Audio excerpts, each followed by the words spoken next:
بسم اللہ الرحمن الرحیم۔ امید کرتا ہوں آپ سب لوگ خیر و عافیت سے ہوں گے۔ حضرت سلیمان علیہ السلام حصہ دوم۔ امام بخاری سے مروی ہے کہ نبی کریم صلی اللہ علیہ وآلہ وسلم نے فرمایا کہ دو عورتیں کسی سفر میں تھیں، دونوں کے شیرخوار بچے ان کے ہمراہ تھے۔ رستے میں ایک عورت کے بچے کو بھیڑیا لے گیا۔ اب اس ایک بچے پر دونوں عورتیں حق ملکیت جتانے لگیں۔ مقدمہ حضرت داؤد علیہ السلام کے پاس پہنچا تو انہوں نے فیصلے قضائیہ کے اصول پر مقدمہ کی رداد سن کر فیصلہ بڑی کے حق میں دے دیا کہ بظاہر بچہ بڑی کے قبضے میں تھا اور چھوٹی اس کے خلاف کوئی گواہی بھی پیش نہ کر سکی۔ مقدمے کا فیصلہ سن کر باہر نکلی۔ حضرت سلیمان علیہ السلام سے ملاقات ہوئی۔ انہوں نے معاملہ دریافت کیا۔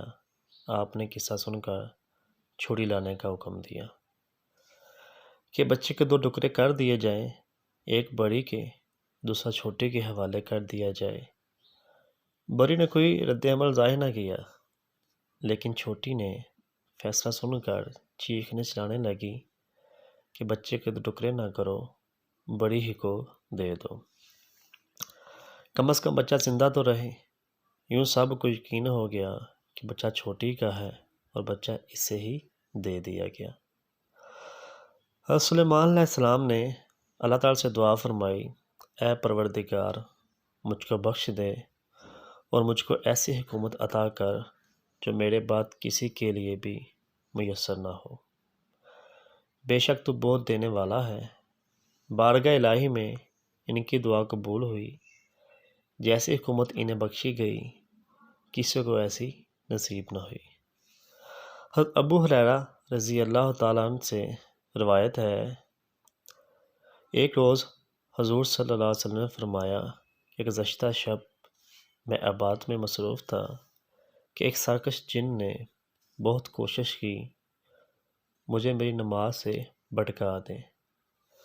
اللہ کی مہربانی سے میں نے اس پر قابو پا لیا اور پکڑ کر چاہا کہ اسے مسجد کے ستون کے ساتھ باندھ دوں تاکہ تم سب اسے دن میں آ کر دیکھ سکو۔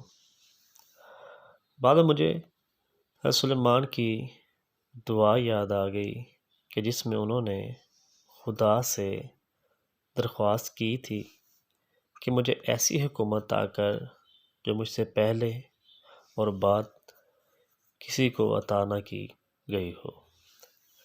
اس کا خیال آتے ہی میں نے اسے لامت کر کے چھوڑ دیا۔ روایت ابو دردہ رضی اللہ تعالیٰ عنہ سے یوں منسوب ہے، نبی کریم صلی اللہ علیہ وآلہ وسلم نماز پڑھا رہے تھے کہ ہم نے سنا کہ آپ فرما رہے ہیں کہ میں تجھ سے اللہ کی پناہ میں آتا ہوں، میں تجھ پر اللہ کی لعنت بھیجتا ہوں۔ آپ نے یہ بات 3 مرتبہ کہی اور دوران نماز ہی ہاتھ آگے کو یوں بڑھایا جیسے کسی کو پکڑنا چاہتے ہوں۔ نماز فراغت کے بعد ہم نے اس امر پر تعجب کا اظہار کیا تو فرمایا، اللہ کا دشمن ابلیس آگ کا شعلہ لے کر آیا تھا۔ تب میں نے 3 بار کہا کہ میں تجھ سے اللہ کی پناہ میں آنا چاہتا ہوں اور تجھ پر خدا کی لعنت بھیجتا ہوں۔ 3 بار کہنے پر بھی وہ پیچھے نہ ہٹا تو میں نے چاہا کہ اسے قابو کر کے ستون سے باندھ دوں۔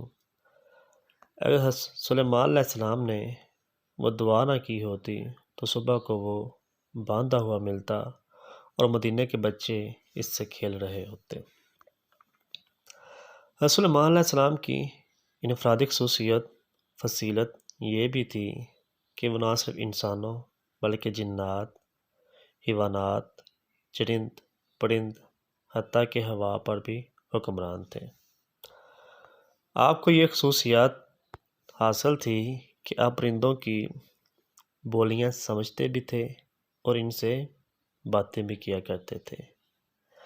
اس عظیم الشان نعمت کو آیت اللہ یعنی اللہ کی نشانی کہا گیا ہے۔ خود حضرت سلیمان اسے فضل مبین کہتے ہیں۔ سلیمان کا لشکر ان مخلوقات سے ترتیب پاتا ان تمام اصناف کو بلحاظ جنس الگ الگ گروہ میں منقسم کیا جاتا۔ شیاطین کا گروہ، جنوں کا گروہ، انسانوں کا گروہ، حیوانات کا گروہ اور پرندوں کا گروہ، یہ سب اپنے اپنے مقام پر نظم و ضبط اور ترتیب صف کے اعتبار سے موجود رہتے۔ اتنی بڑی تعداد میں ہونے کے باوجود کسی جنس کی یہ مجال نہ تھی کہ وہ اپنے رتبے یا درجے کے خلاف آگے پیچھے ہونے کا جرم کرے۔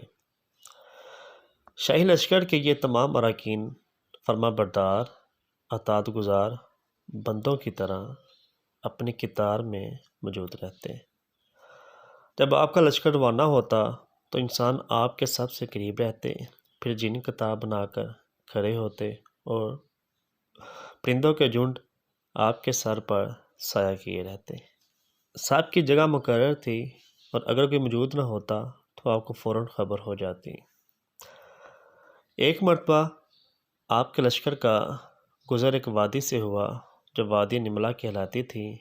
نملہ کی یہ وادی اسکلان کے قریب ہے۔ ابن بطوطہ کے مطابق یہ وادی صبرون و اسکلان کے درمیان ہے۔ بعض مفسرین اسے ملک شام کی وادی بتاتے ہیں۔ اسی بنا پر قرآن کی سورت کا نام نملہ رکھا گیا ہے۔ جب یہ لشکر اس وادی کے قریب پہنچا تو وہاں بہت سی چونٹیاں موجود تھیں۔ ملکہ چونٹی یا شامور نے کہا اپنی ساتھی چونٹیوں سے، اپنے اپنے بلوں میں گھس جاؤ۔ سلیمان علیہ السلام اس کے لشکر کو کیا معلوم کہ ہم اتنی بڑی تعداد میں اس وادی میں رینگ رہی ہیں۔ سلیمان علیہ السلام اور ان کا لشکر ہمیں اپنے قدموں تلے روند ہی نہ ڈالے اور انہیں اس کا احساس نہ ہو۔ سلیمان علیہ السلام نے چونٹی کی وہ تقریر 3 میل کے فاصلے سے سن لی تھی جو اپنی قوم کو سلیمان علیہ السلام کے لشکر سے بچانے کے لیے کر رہی تھی۔ حقیر ترین اشراط الارض میں سے ایک نسل چونٹیوں کی سربراہ کی یہ ذمہ داری تھی کہ وہ اپنی قوم کو ہر خطرے سے خبردار کرے اور اپنی حفاظت کی تدبیر کرے۔ گویا حقیر ترین مخلوقات چونٹی، بھیڑ اور شہد کی مکھی اشرف المخلوقات کو نصب و ضبط کا درس دے رہی ہیں۔ کہا جاتا ہے کہ ان کا نظام حکومت اور شعبہ دفاع اتنا مضبوط ہوتا ہے کہ انسان نے ان سے اسرار و رموز سلطنت سیکھے ہیں۔ فوج کی ترتیب و تنظیم اور عہدے بھی وہیں سے اخذ کیے ہیں۔ ان کے مختلف گروہوں کو مختلف فرائض سونپے جاتے ہیں۔ ان کا نظام پیچیدہ ہے لیکن ترتیب کے ساتھ مرتب ہوتا ہے۔ یہ متذکرہ شاہ مور یا ملکہ چونٹی تھوڑا سا لنگڑا کر چلتی تھیں۔ یہ بھی دلچسپ سوال ہے کہ قطات رضی اللہ تعالیٰ عنہ نے کوفیانے پر ایک محفل میں امام ابو حنیفہ سے جو اس وقت کم عمر ہی تھے پوچھا کہ یہ چونٹی مونس تھی یا مذکر۔ انہوں نے جواب دیا مونس۔ انہوں نے کہا تمہیں کیسے علم ہوا؟ انہوں نے فرمایا کہ قرآن پاک میں اللہ تعالیٰ فرماتا ہے کالت نملت، اگر کال نملت ہوتا تو معلوم ہو جاتا کہ مذکر ہے۔ کچھ محققین کے مطابق یہ چونٹی مکھیوں کی طرح پر بھی رکھتی تھی۔